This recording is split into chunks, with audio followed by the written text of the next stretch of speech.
Advanced courses తో పాటు first year నుండే campus recruitment training leading companies లో 13,000+ placements with 13.5 lakhs highest package. Pahalgam దాడి తర్వాత కాశ్మీర్ లో సిచ్యువేషన్ ఎలా ఉందో మనందరికీ ఇప్పటికే తెలిసిన విషయమే.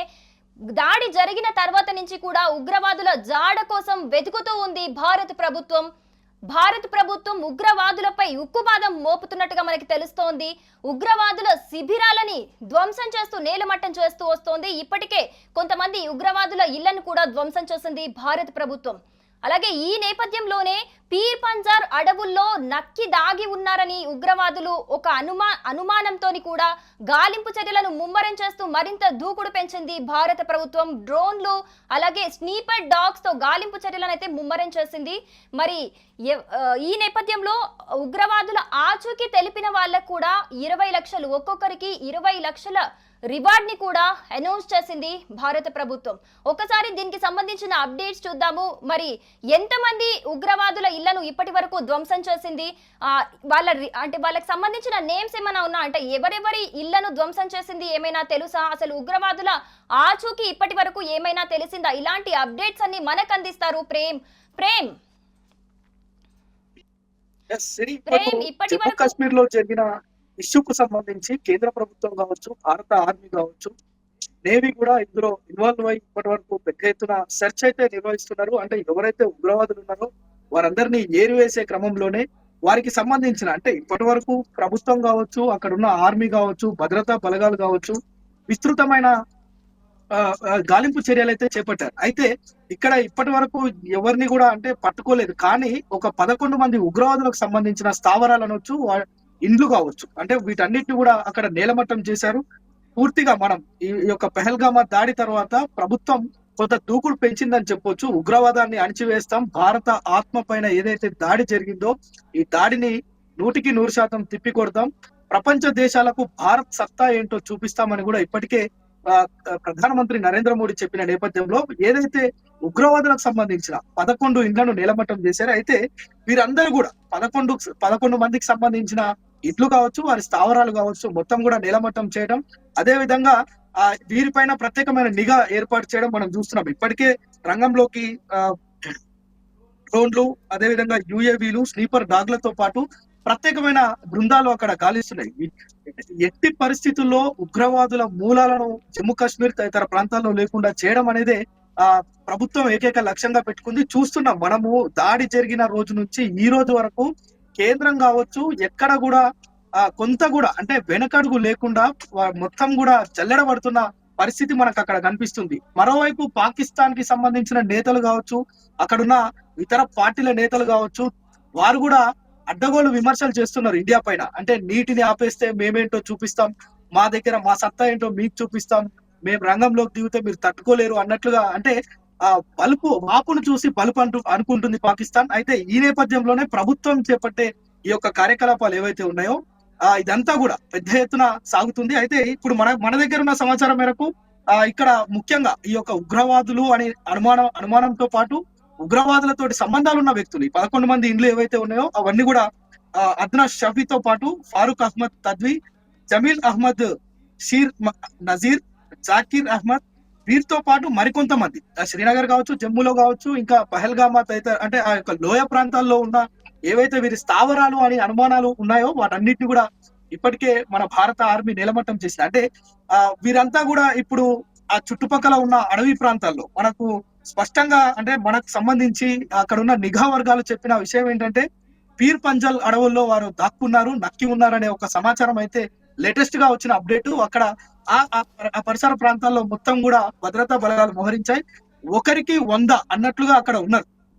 దాదాపు మన దగ్గర ఉన్న ఆయుధ సంపత్తి కావచ్చు, అదే విధంగా తుపాకులు కావచ్చు, మన దగ్గర ఉన్న సిబ్బంది కావచ్చు, ఆర్మీ నేవీతో పాటు ఇంటెలిజెన్స్ వర్గాలు కూడా అక్కడ విస్తృతంగా పనిచేస్తున్నాయి. వీటితో పాటు టెక్నికల్ గా కూడా సపోర్ట్ తీసుకొని, అంటే వీరు ఎలాంటి ఫోన్లు వాడుతున్నారా లేదంటే ఇంకా వేరే ఏదైనా పరికరాలు వాడి వీరు కమ్యూనికేట్ అవుతున్నారా అనేది కూడా చెక్ చేస్తున్నారు. అయితే ఏ క్షణాన కూడా అక్కడ ఎవరు కంటపడ్డా లేదంటే అనుమానం వచ్చినా గానీ అది మొత్తం దహనకాండగా మారే అవకాశం ఉంది. ఎందుకంటే ఎప్పటికప్పుడు మన వాళ్ళు ఎంత అలర్ట్ గా అంటే కనీసం ఏ చిన్న అనుమానం వచ్చినా అక్కడ మొత్తం బ్లాస్ట్ చేసే విధంగా వ్యవహరిస్తున్నారు. అదే విధంగా అజిత్ దోవల్ నేతృత్వంలో వీళ్ళకు స్పష్టమైన గైడ్ లైన్స్ కూడా ఉన్నాయి. మనం ఇప్పటికే చూసినాం అనేక సార్లు. ప్రేమ్, ఇప్పటి వరకు కొంతమంది ఉగ్రవాదుల ఇళ్లను మాత్రమే మట్టుబెట్టినట్లుగా తెలుస్తోంది. మరి ఇప్పటి వరకు ఎవరైనా ఉగ్రవాదుల ఆచూకీ ఏమైనా తెలిసిందా? లేదు, ఇప్పటి వరకు మనకు అధికారికంగా అయితే ఎలాంటి సమాచారం లేదు. ఉగ్రవాదులను పట్టుకున్నట్లు గాని, వారిని చంపినట్లు గాని, హతమార్చినట్టు గాని ఇప్పటికి ఎలాంటి అధికారిక సమాచారం అయితే లేదు. కానీ అక్కడ జరుగుతున్న ఈ ఎంటైర్ సిచ్యుయేషన్ లో మనకు అర్థమవుతుంది ఏంటంటే, ఆ పరిసర ప్రాంతాల్లో ఎక్కడ దాక్కున్నా గానీ వారిని బయటికి తీసి చంపే ప్రయత్నం అయితే మన ఇండియన్ ఆర్మీ అయితే చేస్తుంది. మరోవైపు ఎవరైతే ఇక్కడ ఈ ఉగ్రవాదానికి పాల్పడ్డారో, ఈ యొక్క 26 మంది పర్యాటకుల ప్రాణాలు తీసి జమ్మూ కాశ్మీర్ ను రక్తపాతం చేశారో, ఈ యొక్క రక్తపాతం చేసిన ప్రతి ఒక్కరిని కూడా అణచివేసే క్రమంలోనే స్థానికుల సహాయం కూడా మన ఇంటెలిజెన్స్ వర్గాలు కావచ్చు, భారత ఆర్మీ కావచ్చు, రక్షణ శాఖ కావచ్చు, అదేవిధంగా భారత ప్రభుత్వం కూడా ఒక అడుగు ముందుకేసింది. ఎందుకంటే స్థానికుల సహాయం తీసుకుందామనే ఒక ఆలోచనతోటి ఎవరైనా ఉగ్రవాదులకు సంబంధించిన సమాచారం ఇస్తే 20 లక్షల రివార్డు కూడా ప్రకటించింది. అదే ప్రేమ్, ఇప్పుడు ఎల్ఓసి గుండా కూడా సరిహద్దు దాటాలని కొంతమంది ఉగ్రవాదులు ప్రయత్నిస్తున్నారు అనే అనుమానంతోని కూడా అక్కడ స్థానికులు ఎవరైనా ఉగ్రవాదుల ఆచూకీ తెలియజేస్తే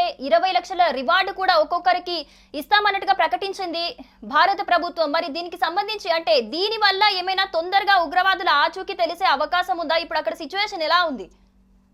ఎగ్జాక్ట్లీ, ఎందుకంటే ఏదైతే ఉగ్రవాదులు ఉన్నారో ఆ చుట్టుపక్కల ప్రాంతాలు మనం చెప్పినట్లుగా ఇక్కడ ఉన్న ఫిర్ పంజాల్ అడవులు కావచ్చు, ఆ చుట్టుపక్కల ఉన్న ఫారెస్ట్ ఏరియాల్లో వీళ్ళు నక్కి ఉన్నారనే సమాచారం అయితే పర్ఫెక్ట్ గా ఉంది. అయితే వీరు తప్పించుకునే ప్రయత్నం, మనకు తెలుసు ఎవరైనా తప్పు చేసినప్పుడు లేదంటే ప్రాణాలు పోతాయని తెలిసినప్పుడు తప్పించుకునే ప్రయత్నం చేస్తారు. అదే పనిలో ఇప్పుడు ఉగ్రవాదులు కూడా ఉన్నట్లుగా తెలుస్తుంది. అయితే వీరు ఏ క్షణానైనా వీళ్లకు అవకాశం ఉన్న చోట తప్పించుకునే ప్రయత్నం చేస్తారని మన భారత ఆర్మీ మొత్తం కూడా ఎల్ఓసి ప్రాంతాలు అయితే ఏంటి, పాక్ ఆక్రమిత కశ్మీర్ ఏదైతే ఉందో ఆ పిఓకే ప్రాంతాల్లో కూడా భద్రతా బలగాలు మోహరించారు. అదే విధంగా మనకు సంబంధించిన యుద్ధ సామాగ్రి కూడా ఆడ పెద్ద ఎత్తున ఉంది. మనం నిన్ననే చెప్పుకున్నాం, ఏదైతే బార్డర్లలో వ్యవసాయం చేస్తూ జీవనం సాగిస్తున్న రైతులు ఉన్నారో వారికి స్పష్టమైన ఆదేశాలు జారీ చేసింది రక్షణ శాఖ. ఎవరు కూడా పొలాల వద్దకు వెళ్ళొద్దు, ఎందుకంటే ఏ క్షణాన ఏం జరుగుతుందో తెలియని పరిస్థితి.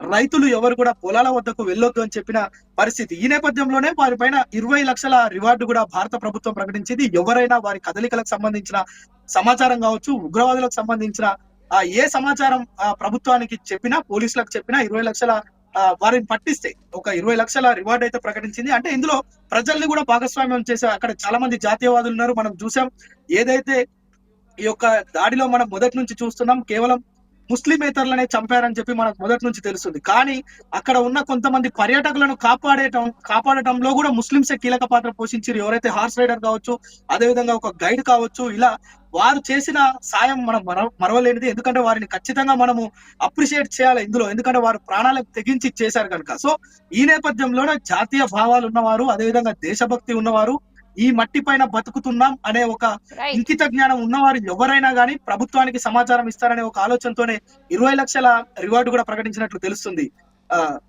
Right Prem, thanks for the details. So మొత్తంగా చూసుకుంటే గనక ఉగ్రవాదుల గాలింపు చర్యల్లో అయితే దూకుడు పెంచింది భారత ప్రభుత్వం. ఉగ్రవాదుల ఆచూకీ తెలిపిన వారికి ఒక్కొక్కరికి కూడా 20 లక్షల రూపాయల రివార్డ్ అయితే ప్రకటించింది. భారత ఆత్మపై దాడి చేసిన దానికి పగ తీర్చుకోవాల్సిందే అంటూ కసితోని ముందుకెళ్తూ ఉంది భారత ప్రభుత్వం. మరి ఈ చర్యతోనైనా ఉగ్రవాదుల ఆచూకీ త్వరగా తెలిసే అవకాశాలు కనిపిస్తాయంటున్నారు. సుమన్ టీవీలో మీ పర్సనల్ అండ్ బిజినెస్ ప్రమోషన్స్ కోసం కింది నెంబర్కి కాంటాక్ట్ చేయండి.